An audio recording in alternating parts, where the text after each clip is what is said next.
I'm back with another, what is it? What do you think this is? Obviously, it's another Sunbeam Mixmaster attachment, but what do you think it does? Put your guess in the comments.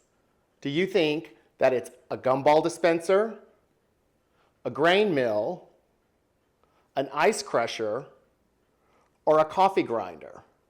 Let me know what you think in the comments, and I'll show you what it does.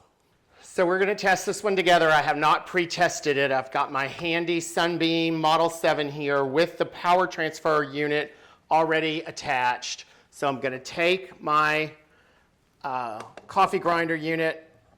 I'm going to attach it to the power transfer unit. It's so simple. Fits perfectly once you line up the little slot with the power transfer unit. Then I'm going to get my coffee beans, a little bowl to catch my grounds.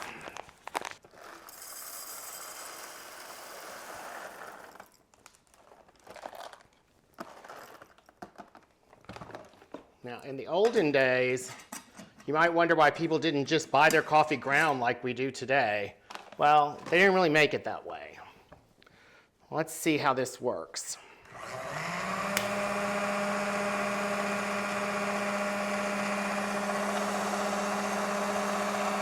Pretty good. It's a pretty coarse ground, but if you were using a percolator, that'd be about what you want. Let's see if we can get it to grind a little finer. Coarse is this way, fine is this way.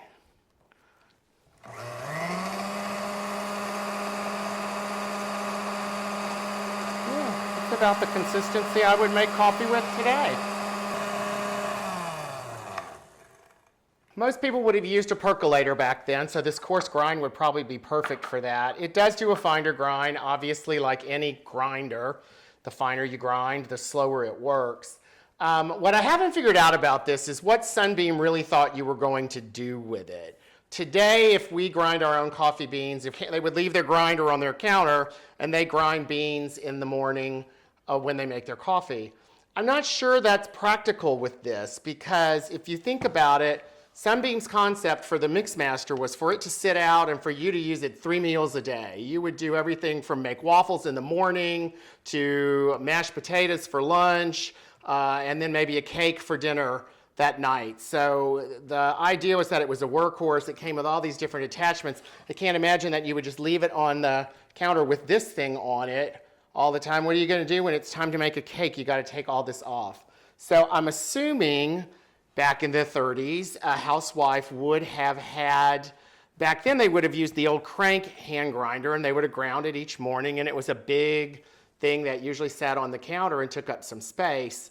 I'm suspecting that most people did not have access to ground coffee and probably did not have access to roast coffee. So I think they would buy green beans and they would roast them themselves once a month or however often they needed to, and then probably spend the afternoon with this grinder getting them all ground up so that in the morning they could just scoop a couple of scoops like we do and make their coffee. So anyway, that is the Sunbeam coffee grinder circa 1930. It's in the yellow color that Sunbeam made back then. I have a couple of mixers in this color that I'm going to try to get restored, and I'll probably get all that on the website around the same time so that you would be able to buy the coffee grinder with a mixer that matches it all on antinin.com.